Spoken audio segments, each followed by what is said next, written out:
Hello, everybody, Hey, and welcome back to the MannaHouse Interviews podcast. I am Tino, and this is, Natalie. and today we're joined by a special guest. We're joined by Maxwell Kozen. We wanted to do this in person in Canada. However, we have, Recently found out. yeah, we have the UK has gained another musician, so we're very happy. Yeah. So we have Maxwell Kozen. Max, want to give us an introduction into who you are? Hey, thank you guys so much for having me on the show. It's I admit as well, of kind of a funny coincidence that I'd been vaguely aware at least of Tino and his music for a while. And now here we are getting to do this in the same time zone. So that's great. Um, yeah. But yeah, I'm originally from Toronto, Canada. I am a singer, songwriter, primarily guitarist. Play in a band called Kozen. It's my name. It was my band. Started as a solo project and then turned into a band as more people joined. That makes Um, sense. our style, I guess the easiest reference point is to say progressive metal. So in the same, I guess the most obvious examples that like the average person would reasonably know about would be like Rush, Dream Theater, those kinds of bands, but maybe a bit heavier, but not that much heavier. But that's kind of the space we exist in. It occupies an interesting middle ground between I think most people at some level know us as being a Christian band, but by no means is our music designed for playing in church by any means at all without the sending the saints to the emergency room to the hospital unintentionally of course. Yep. But yeah, I mean that's kind of the fine line we walk. I love And yeah, that. I think that's a reasonable introduction. Yeah, no, that's really, really good. You mentioned that it started as a solo project, so I'm very curious of kind of like growing up. How did you get into music? How did you find out you like playing the guitar or like singing, that kind of stuff? Oh yeah. Growing up, I mean, in terms of my family, it was, I mean, Adventists. There's a lot of singing almost by default. My mom was the children's choir director at church, and so singing just kind of came with the territory. My dad played a bit of guitar. My parents had us in piano lessons early on. And so it was kind of, music was just kind of a given in our household. And I think that's the case for a lot of people who really grow to love music, is that like it's just part of family life. But yeah, Friday evenings, Sabbath worship, we would sing together a lot. Eventually, like my dad played guitar, and eventually I was like, yeah, I think I want to play guitar. Piano lessons just aren't really doing it for me. As a little 10-year-old boy, you're just like, I don't want to play the piano, I want to rock and roll. But, eventually got around to that. And once I picked up the guitar, that was it for me. That was my life. That was almost just my identity. Um, and yeah, from there, it just came very naturally, I guess. How long have you been playing guitar? Ooh, wow. Been playing guitar. I guess I got my first guitar when I was 12, and I'm 35 now. So over half my life, honestly. Like I said, it feels like it's Crazy. just part of me at this point. I Love love that. that. Yeah. And you mentioned, kind of growing up singing in church and kind of that kind of stuff.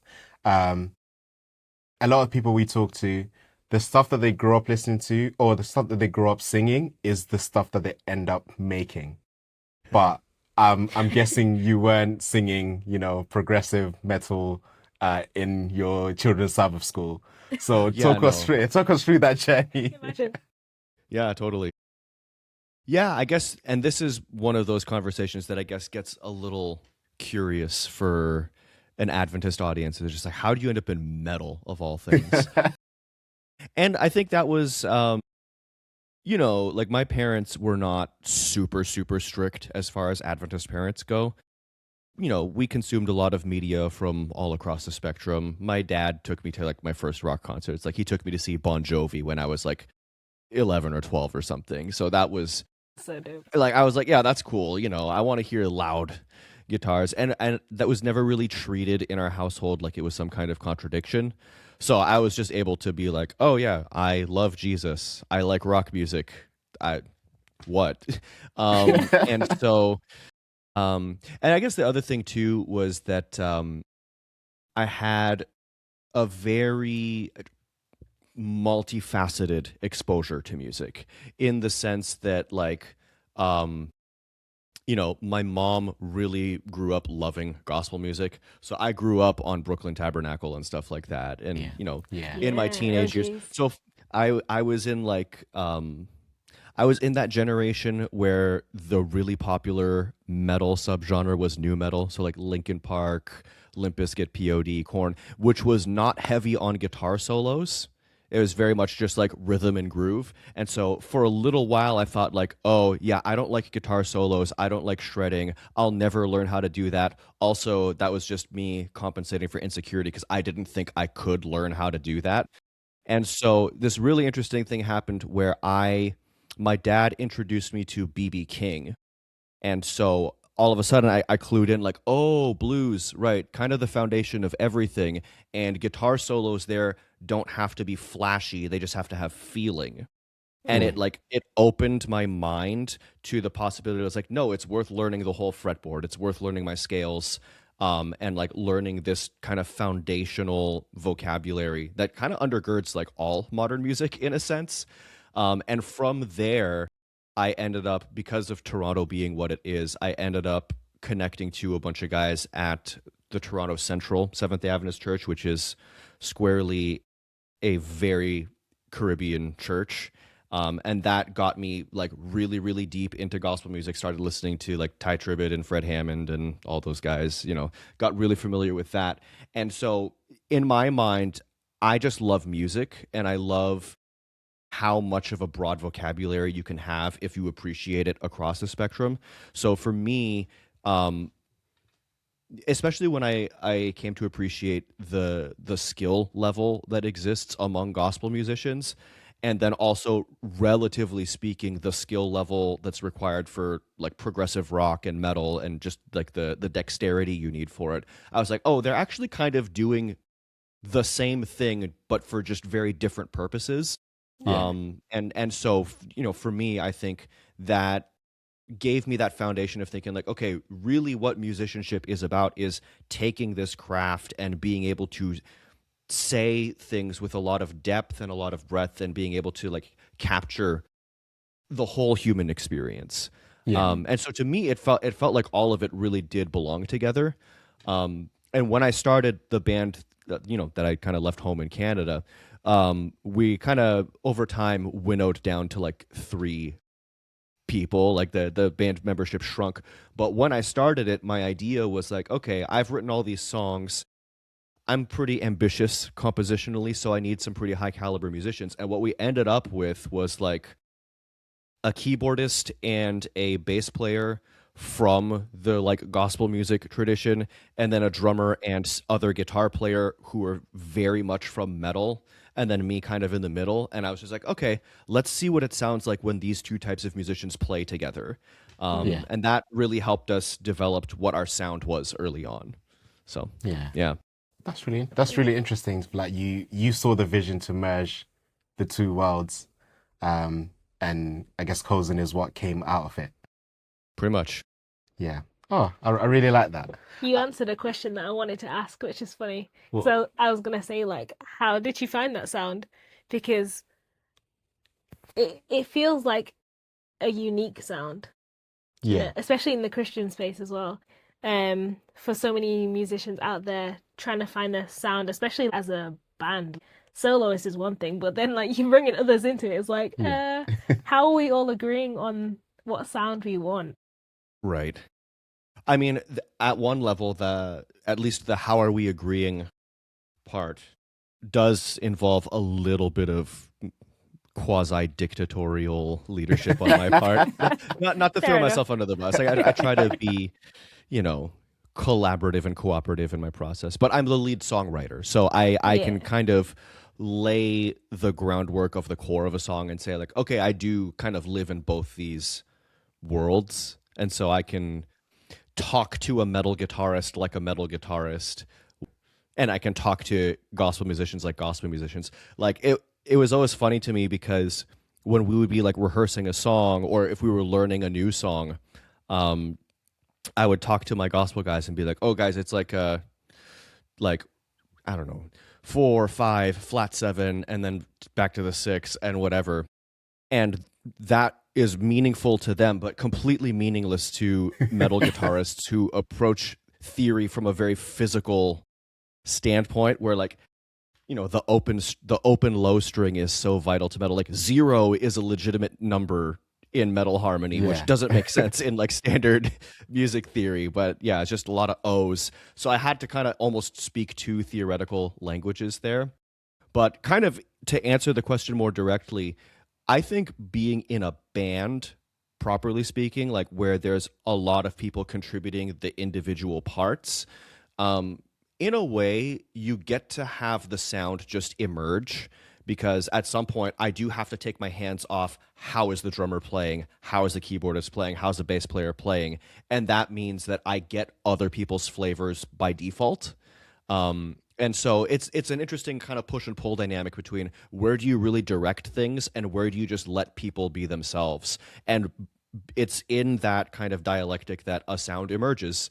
And yeah, that's kind of it. So I'm only partially in control of that.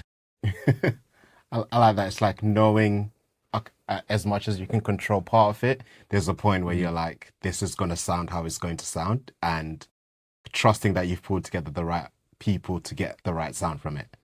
Yeah. I love that. I feel like I remember you talked about there was something that kind of unlocked where you started being like, oh, this makes sense, and it makes sense for me to learn this and to do that. I remember I read a book. My music teacher at school gave me a book that said it was like a jazz piano book, because I was like, I want to learn how to play jazz. And then the first page of the book was remind your students that the basic fundamentals you teach them are enough for them to start writing their own songs and compositions. And I read that bit and I was like, thank you very much, threw the book away. I can go. That's amazing. Which I probably shouldn't have done. But hey, here we are.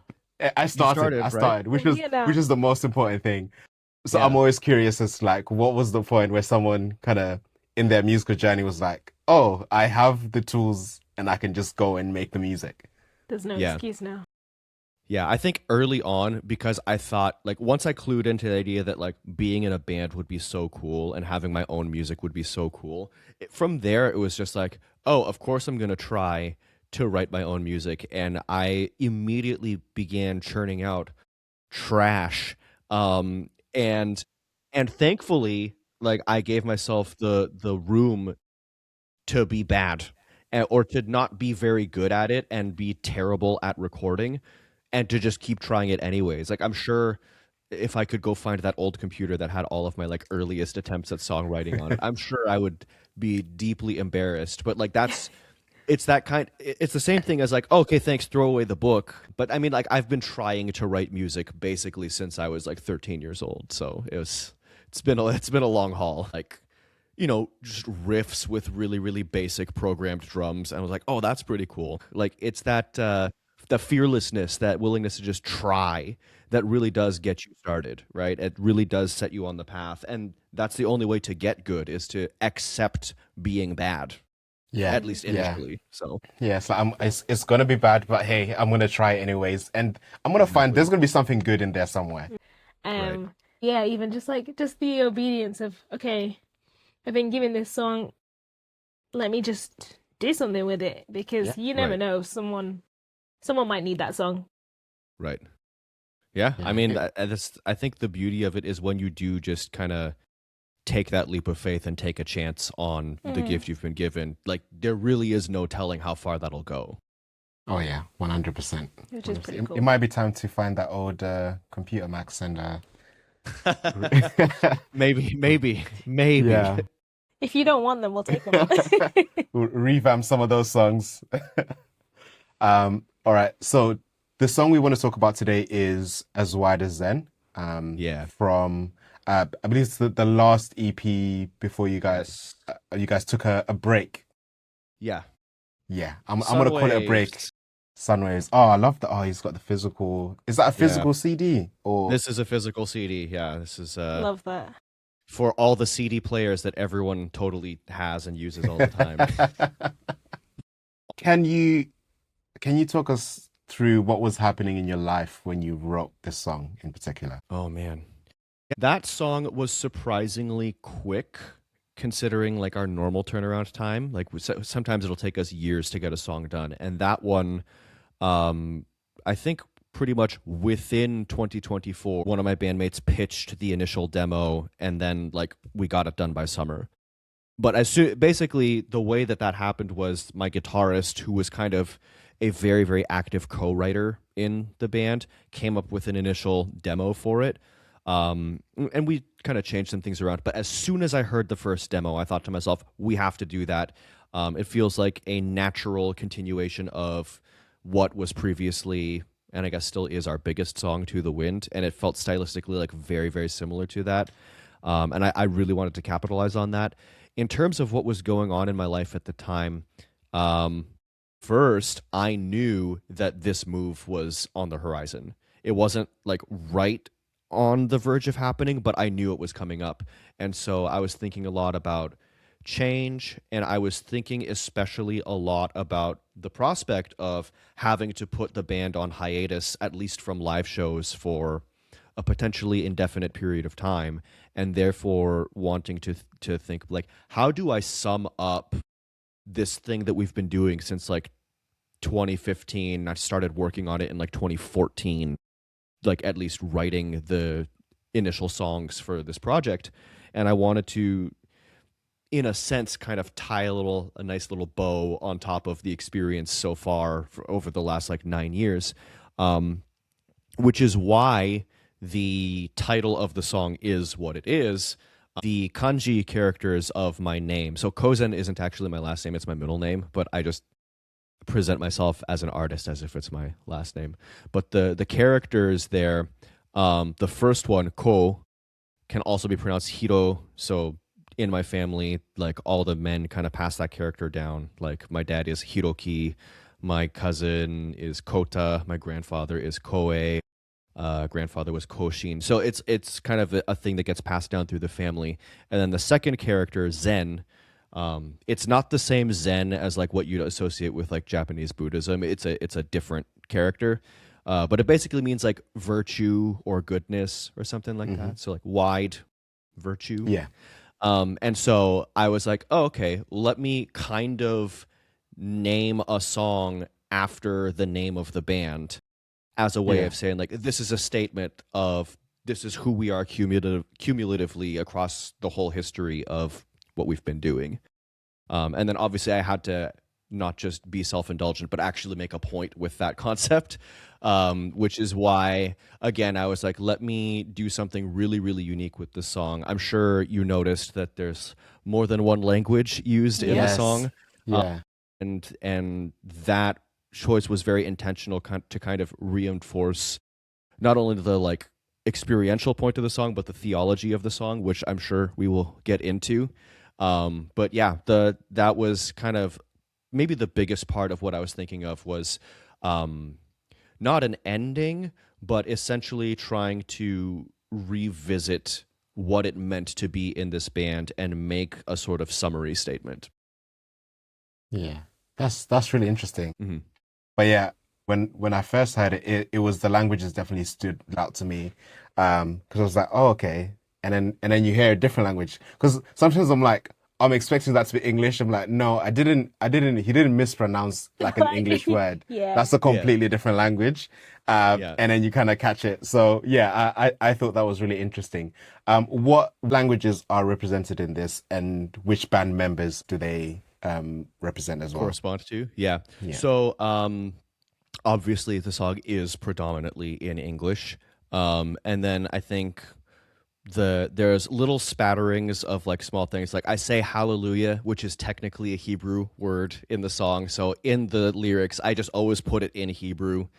I used one like biblical Greek word as well, pleroma, which means fullness.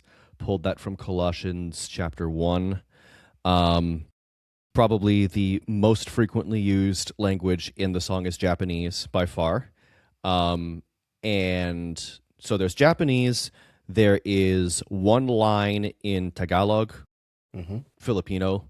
The guitarist and the drummer in my band are Filipino. And I was like, let me also like throw a Represent. line to them Yeah. as well.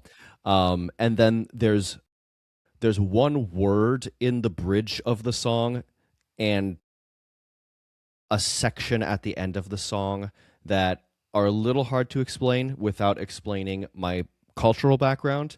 Yeah, So please do. I grew up telling people I'm half Japanese, which by all accounts is true. But so my dad comes from Okinawa. I don't have you guys heard of Okinawa before? Yeah. You have. Okay. Yeah. I haven't. I think Adventists also have like an advantage on that because we've got the popularity of the Desmond Doss story and, Hacksaw Ridge, like that battle was Yeah. on Okinawa and stuff like that. So basically, the Ryukyu Kingdom, this string of islands in like the kind of subtropical part of the Pacific Ocean that's like between Japan and Taiwan, kind of. It used to be its own kingdom independently and kind of a maritime go-between between China and Japan and Southeast Asia, that had its own language, had its own distinct culture until the late 1800s when Japan annexed it and said, like, this is Japan now. And with that came, language assimilation policies and stuff. World War II was very, very bad for the island in a lot of ways.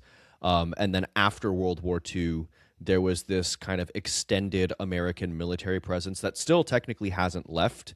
And that has a lot to do with the kind of political and military partnership that exists between Japan and the United States since then.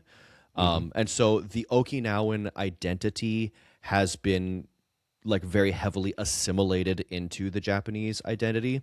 But yeah, there's this complicated dynamic of like Japan doesn't recognize the Okinawans as an indigenous group because out of I can't remember exactly the percentage, but it's like a significant majority, like 60 to 70% of all U.S. military bases in Japan are on Okinawa. Oh, okay. And I think the logic of that is Japan says, well, that's just Japan. That's just Japanese people. It's not anyone different. So you can put as many military bases there as you'd like, Yeah. which also means put as much dysfunctional military behavior there as you would like. And you can imagine what that translates to. So that is the long way of answering that I included one actual word from the Okinawan language in the song. And then at the end of the song, there's this like chanted part that is technically part of Okinawan culture, but it's not like a translatable thing. It's more like the equivalent of like, hey, hey, hey, like it just like kind of like how they would musically cheer for things while dancing. Like I included like how they would do that in like a local festival. But it's not like it doesn't have like any real semantic meaning per se.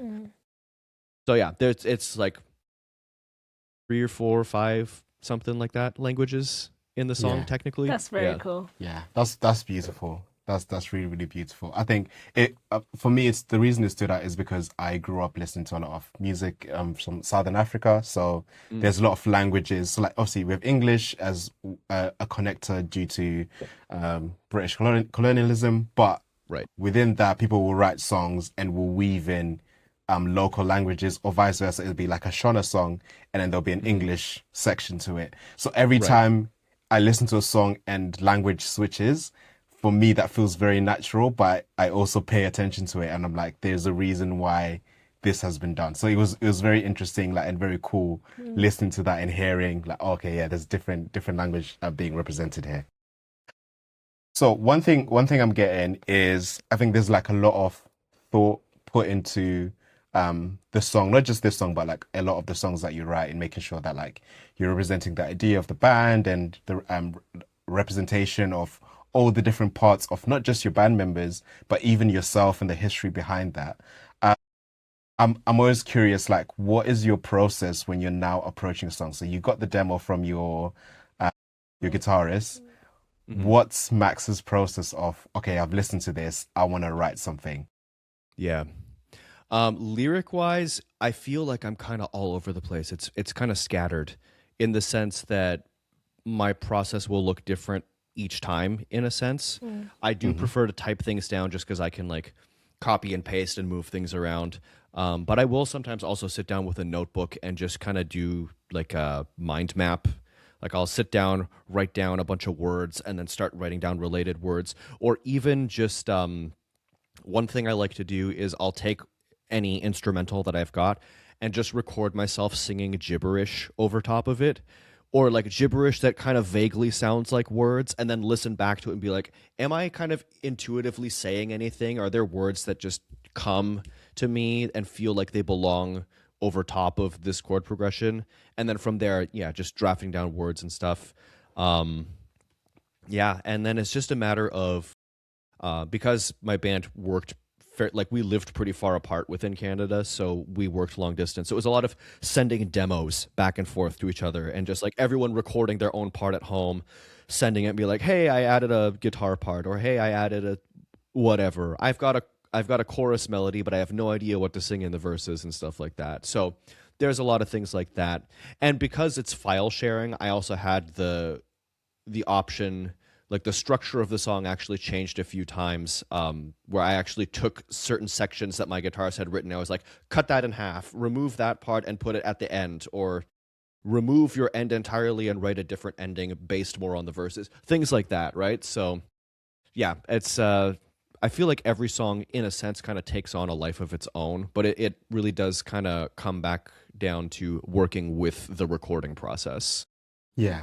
Yeah. And sorry, just out of curiosity, what are you using for like your file sharing and for recording? Because I always want to capture also the technical side of things as well, because sometimes people don't talk about that, and like actually it's nice to know like the tools that people are using, and maybe that could serve as a way for people to use that as well. Yeah, totally. I mean, it's been relatively low tech, so to speak, in the sense that like everyone in my band uses a different DAW. So I'm a Logic Pro guy. My guitarist uses Studio One. Our drummer works in FL Studio. So it's just like everyone's doing a different thing. Our keyboardist, he technically wasn't in the band anymore by the time we did this record, but when he was working with us, he was doing Logic for a while, but then he switched to Ableton, I think. So for us, really, it was just like, okay, we'll export WAV files, put them in Google Drive. We've got a big Google Drive folder. Google Drive is basically a band member at this point. Lately, as we've been continuing to work on new material that we'd already started before I moved, I've been collaborating with other people through BandLab. I've been finding that so useful because you can like be really collaborative in depth with people without having to like load things into like Google Drive and into my DAW and then onto my hard drive and blah, blah, blah. No, none of that nonsense. Just one place. It's great. Yeah. So yeah, power to BandLab, I guess. These episodes should be sponsored. In terms of the scripture scripture point of view, what scriptures were you kind of drawing inspiration from, and are there any that we can see in here? Yeah. There's a couple that are pretty prominent. Maybe not prominent's the wrong word, but are definitely like explicitly in there. There is Colossians chapter 1, where I used that a lot in what I consider the bridge of the song. It's right when I start like singing in Japanese a lot and like kind of the heavy guitars come back in. There's a few lines where I say, so in Japanese, I say the equivalent of, "From beyond the thick fog, beauty descended. The pleroma was pleased to dwell." That is from a line in Colossians 1 that says, like, "In him the fullness of God was pleased to dwell." So talking about the incarnation of Christ. And then it also talks about how it mentions like the ministry of reconciliation and the idea of being reconciled to the Creator through Christ. So the song is dealing with like uncertainty and the difficulty of navigating, like, how do you know your faith is true in a world that has so many faith traditions, so many cultures, so many different ways of approaching life, which is also why there's so many languages in the song. Yeah. And so the point of the bridge of the song is to say like, oh, okay, there's more than just like hypothesizing about it, but God stepped into human history and lived among us, and that's a really important part of this. So I wanted to bring that language into it, and I felt like that chapter did a good job of kind of tying God as the maker of the world and Christ as the redeemer of the world together in one concept. So that's a really important part in terms of scripture. And the other really, really major thing, and probably honestly one of the most important scriptures in my life, comes from Paul's speech on the Areopagus in Acts 17 when he's talking to the Greek philosophers and quotes Greek philosophers at the Greek philosophers. So the one line in Tagalog that appears in the song is "Sa Diyos na hindi kilala," which is from the Tagalog translation of the New Testament, and that's the phrase "to the unknown God," which is what Paul is talking about when he goes to Athens and he's talking to them about like, I saw this altar to an unknown God. Well, let me quote your own poets at you and tell you, actually, there is a lot for you to know about this unknown God, right? And I thought it would be really interesting to quote that line in a language that is at once very far flung, like very far removed culturally and geographically from the biblical world. Obviously, the Philippines are really far. But also you can tell just by looking at the word Dios, that is very clearly a product of Spanish colonialism in the Philippines, right? Like that's just a very Latin-derived Mediterranean word for God. And this is where I think I start doing some things theologically that might scare people a little bit, but I think there's a point to it. I had mentioned that the song is kind of about working through the uncertainties of how do you reconcile like multiculturalism with a Christian worldview. One of the things I grew up noticing, or at least noticed more and more as I grew up, like for a long time in my childhood, before I started moving around, my family went to the Toronto Japanese Seventh-day Adventist Church. My grandpa pastored there, on and on, like a lot of family history in the Japanese church. And I eventually clued in. I was like, we have the Sambika, we have the Japanese equivalent of the Seventh-day Adventist hymnal, but it's all Western songs translated into Japanese. There's no Japanese melodies, properly speaking, in any of and there's no originally Japanese composed songs in this book. That's interesting. Why? Why is it like that? And I think for a lot of people who come from global South cultures or just things that are outside of what's traditionally considered the West, you eventually run into this question of like, how do I reconcile my heritage, my identity, all of these things with this thing that is at least stereotyped wrongly as Western, right? And I say wrongly in the sense that like originally this is like a Southwest Asian / North African religion, but obviously the intervening history has a lot of European stamp on it. So I get the issues there. But I think for me, I was looking at it as like, okay, how do I begin asking the question about a multiplicity of cultures in light of what is actually in Scripture? Like, what is it actually giving me in terms of reconciling things without having to downplay one or the other? To me, I thought it was really, really interesting to look at the dynamics of Paul and his cohort of apostles and church leaders in the book of Acts as they interface with the polytheistic traditions of the ancient Mediterranean in the book of Acts, because you see there's that one moment where Paul and Barnabas are in Ephesus, I think, and the people, like, they do like one little miracle and the people are like, oh my goodness, it's Zeus and Hermes, wow. And they almost make sacrifices to them, and then Paul rejects it, and then they're like, oh well, then let's kill you. But 0 to 100. I know, like, talk about 180s, right? Yeah. But it's really interesting. Having, I went to seminary and stuff. So having the luxury of being able to like read the New Testament in Greek, I clued in that when they called Barnabas Zeus, there's multiple different ways that the ancient Greeks referred to Zeus. And one of them is the way that's kind of spelled like Zeus. But the thing is, it's it's not Zeus, it's Zeus with almost like a D in it. And I was like, oh wait, that's very close to Deus.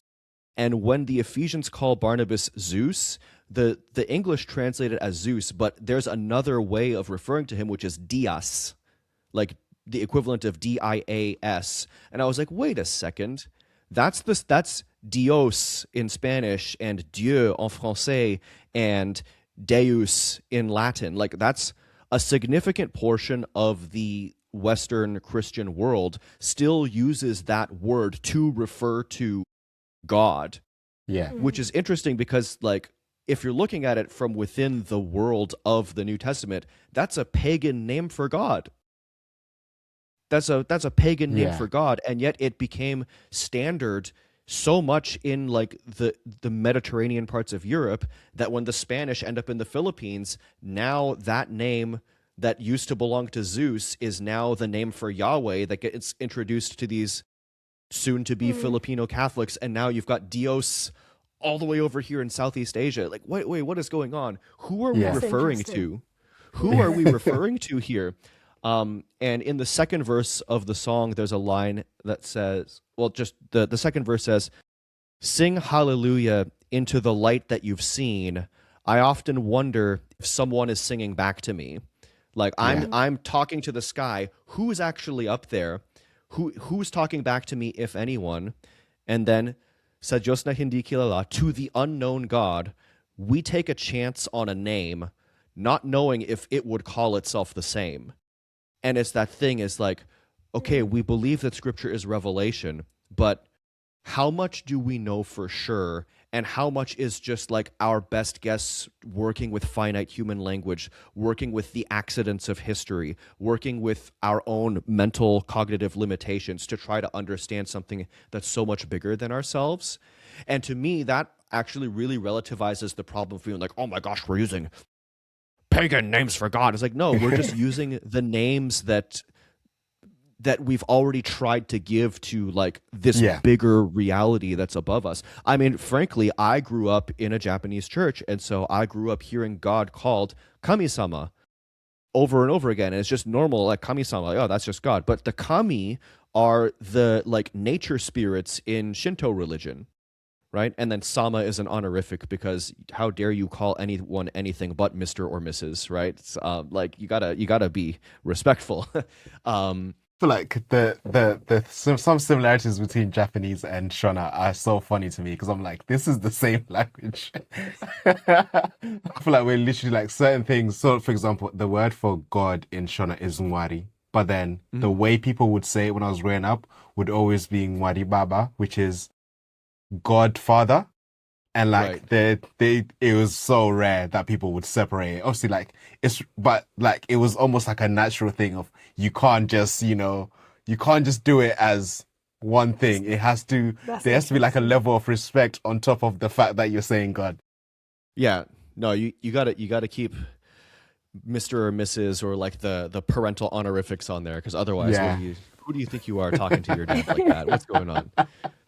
I love that. I do find it interesting. Like, I feel like there's at least like phonetically, there's all these weird overlaps between Japanese and a handful of different African languages. Like, I feel like that's true with Swahili. I've seen it in a couple other languages too. I'm just like, man, what's going on here? But I'm not a linguist, so far be it from me to theorize. But, you know, coming back to like the Act 17 thing, my whole idea there is essentially just to say like, okay, I'm going to highlight the question of uncertainty. I'm going to highlight the question of like multiplicity of viewpoints and perspectives and cultures and ways of referring to God, and say like, okay, what if it's not so much getting it right technically, whatever the heck that means, that is as important as the openness and the willingness to seek and to respond to what is ultimately spiritually true. And then from that point, it then goes into, well, okay, in this Acts 17 situation, though, Paul does think he knows who he's talking about, and he thinks that whatever ultimate reality is, whoever God is, the early church has experienced it through the life of Jesus. And so he's like, this is the unknown God, so to speak, that I'm declaring to you. He stepped into our reality, right? God has vindicated him by the resurrection of the dead. And so I'm like, I'm bridging between that, like, here's what I have seen, here's the light that I have seen, to use almost Ellen White-ish language, right? Walk according to the light you have received. And then also, here's me still being realistic about the fact, like, hey, there probably is a whole lot that I don't really know for sure, and I can be okay with that because the trust element of this allows me to do that kind of back and forth thing. So yeah, I think those are the two easily biggest scripture points in the whole song. Yeah. A long answer to that question. No. That's really, really good. Again, I'm always like amazed at like the thought process and the intentionality behind every single kind of aspect of this song. As you mention it, I'm like, yeah, that this makes sense as to why all of these things are in there. I really like that.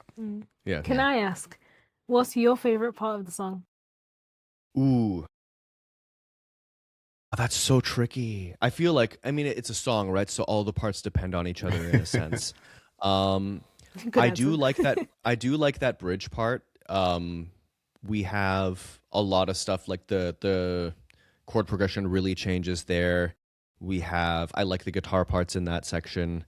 One of the things that's cool with this song is that we've got a second vocalist. It's actually my niece, Shondell, who really wanted to try out singing with the band. And so during the process of recording the record, I was like, oh, okay, we've got a female vocalist coming on board.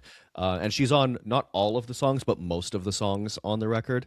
And that was her first time really, like, she'd sung before, also grew up in church. But that was her first time recording. And then also she does one of the main screaming parts in the song. Even in the bridge, like one of the screaming parts is her, which was pretty fun because a lot of people hadn't heard her do that musically before, so that's fun. I really like the bridge of the song. I really, really like the ending instrumental section. There's there's a unusual instrument that I play in it. It's called the sanshin. It's I'm sure you guys have seen this like Japanese type of banjo thing before. That's the shamisen. The mainland Japan version is a much larger instrument that actually got introduced from Okinawa. So the sanshin in Okinawa is a much smaller kind of 3-string banjo of sorts, which itself came from China before. So there's a long history behind that instrument, but I was like, okay, if the point is saying like there's probably a little echo of the divine in all cultures, let me really, really highlight Okinawan culture in this instance and like bring a traditional instrument into it. So I really do love that ending instrumental section. We get to Did you learn the how to guitar play that parts go instrument crazy. for this song, or did you already know how to play it? I had been already in the process of kind of learning it a bit. I went to Okinawa for the first time in 2018, and I got to go with my dad, which was pretty special. And he was there a little bit longer than I was. I was in school at the time, so like I came back earlier than him, and he surprised me. We had gone into this little like market area where like way back in the day, like my grandma used to run a shop there when they still lived, like before they moved to North America. And we went into this like market area, and there was a local who was selling instruments, and I tried one out. I was like, oh, this is really cool. I did not know that my dad went back and actually bought the sanshin for me and then brought it back. Yeah, so that was like a really, really special gift. So ever since then, I was like working on learning it. And then when this song came around and I realized what it was going to be about, I was like, oh, okay, well, this is like, I have to put it in this song. There's no way. I have to put it in here. So yeah, I'm still not a master of it by any stretch, but I could, use the magic of multiple takes and take comping to make it real good. Yeah. Oh, we love the magic of take comping. It's it's a beautiful thing. A lifesaver. There is a bit in this when towards the ending, it's like infinity finds me now and then, and now it's everything I know.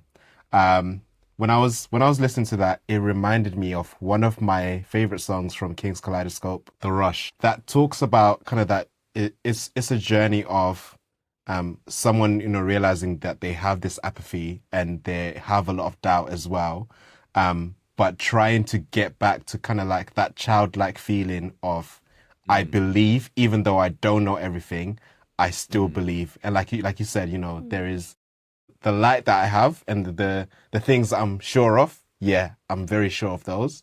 But then there's other things that I'm like, maybe I'm not 100% on. There's no guarantee, but I'm going to choose to believe, and I'm going to choose to have this hope in who God is, and the fact that we're all in this together as well. So when I was listening to that, it gave me the question of, what other songs kind of were you listening to, or have you listened to now, that remind you of this particular song?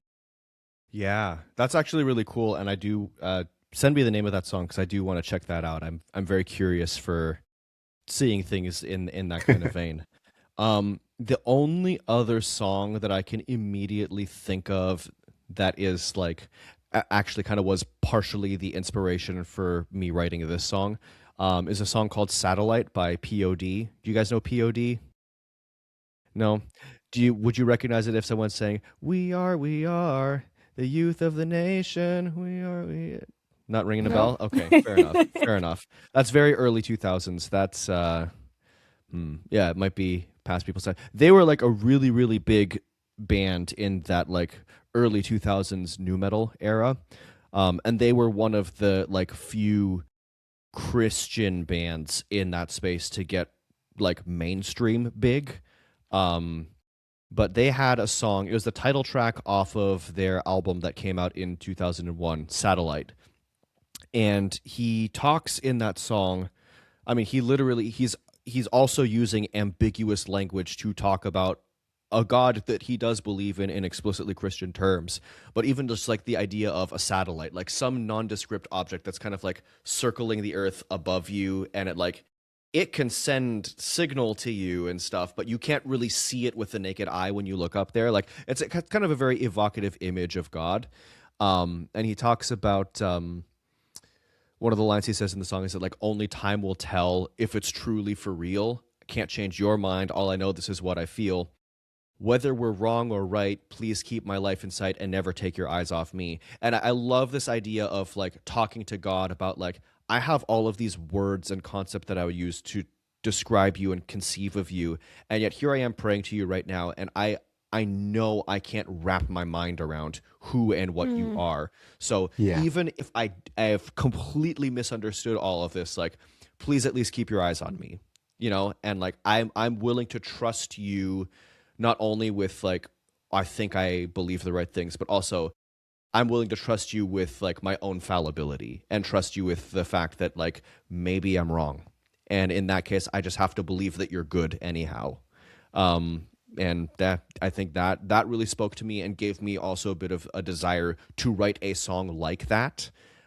Just because I feel like a lot of Christian music over relies on certainty, over relies on this like overconfidence of a sort, which I get where that comes from. Like, we want to be bold, we want to be confident, but I know that it also leaves a lot of people behind when they don't have that. And I think that experience also needs to be taken seriously, and we need to make room for it. In the same way that we need to make room for more multiculturalism in the church and a less Eurocentric way of doing things. So I was like, let me address all of these things with one song. That's awesome. I like that you're tackling, all of the issues that we're facing in one song at a time. I love that. It was an ambitious song for sure. I love that. Yeah. Oh, yeah, definitely. What has been the, I guess, reception when you speak to other people who've listened to the song? Yeah, I think in terms of like close friends that I've shared it with, who've heard it, some of them will say that it's like one of the best songs we've ever written, which I think is probably true. I mean, it was a very high effort song, so if it comes across as good, that's because we tried to make it good. So there's that. I think generally speaking, I mean, when we dropped it, like, we didn't have that much promo going for it. The music video we did for it is about as low budget as you could do. We just like took our phones and a GoPro along with us to like every show we played in 2024. And hey, boom, there you go. Put a little filter on it. But like even without that much promo, it got, a reasonable amount of play on Spotify. Like it almost instantaneously was just like, oh, we just released it, 4,000. I was like, okay, look, it's not, life-changing numbers, but I'm happy with that. Like people did listen to it, so I'm happy with that. And then it's also, I think, a little skewed because since this song is so ambitious and kind of lyrically crazy, it's given me a lot of opportunities to talk about it, whether just in normal conversation or on platforms, on podcasts and videos and stuff. And so it really, just by virtue of it being kind of complicated, has given me a lot of opportunities to have conversations with people. And I think that maybe for me, the reception really feels more like, it's not even so much the reception of how people react to the song, but the opportunities that opening this conversation has made for me, even just beyond the music side of things. Like it's given me more confidence to kind of approach people who are in really, really uncertain places and be like, hey, like I have this immediately relevant thing to talk about, or like an entry point for those conversations. And then I guess live, people respond to it really well. Like the handful of times we got to play it, people really seem to enjoy it. So yeah, I'm happy with the reception. No, it's a good song. Yeah, Definitely a love good that. song. Thanks. I'll leave our last question to Natalie. Yeah. So this is a question we asked to everyone on the podcast. Mm-hmm. So, who would you like us to interview next? Anyone that you'd recommend? I will throw a handful of names at you that will hopefully be worth checking out. Michelle Odinma is really cool. She is pastoring out in New York City right now. We went to seminary together, and she is a very, very great singer-songwriter. A few years ago, she dropped an EP. Stories to Tell is the name of that EP. And, she's a kind of acoustic guitar singer-songwriter type of person. Nice. But the EP is very multifaceted sonically. Like it's very, very colorful and vibrant. And so I think she's a great songwriter. She's definitely got plenty that's worth talking about. I think she'd make for a great conversation. Another person I'll mention is Chernell Spencer. She's originally from Trinidad and Tobago, but she moved relatively recently to Toronto. So I saw her a handful of times before I left Toronto. She does, I think, more conventionally like worship style music, like gospel worship music. But again, really strong songwriter, been doing music in the church for her whole life. And she's got this one, like a lot of her stuff is very power ballad-ish. And then she's got this one really fun song called Running Over that is, it's soca. What can I say? It's a soca song, but it's like really, really, really good. And I think she's just like a very multifaceted, very talented singer. And I know like she's kind of trying to build up more of a music career for herself too. So definitely someone worth talking to. I know she takes her craft seriously. So those are at least two names I could throw at you. And if I think of anyone else, like I anytime I get put on the spot with like, oh, can you think of? No, I absolutely can't think of. My brain is gone. Yeah, but if I think of anyone else, I will send their names. Thank you. Thank you. Yeah, we'll definitely take a listen. Yeah, we'll definitely reach out to them. If not of virtual, we'll try to do in person when we're over there in the US and in Canada. So that'll be lovely. So before we go, this is like the last bit of the show. We like to shout out our channel sponsor, which is Stay Lit Apparel. Natalie's older sister makes these wonderful clothes and wonderful designs. Nice. And Max, next time we're together in person, because you're still here, we'll have a jumper for you. Awesome. Yeah, so you can have something to kind of just take to a show or something like that. That's great. But yeah, thank you again for saying yes, and thank you so much for kind of just taking this time out to just explain the depth behind this song. I think it's been really, really interesting. Yeah, thank you so much for the chance to talk to you guys. This was really great. I've been looking forward to this all week, honestly. So it really means a lot.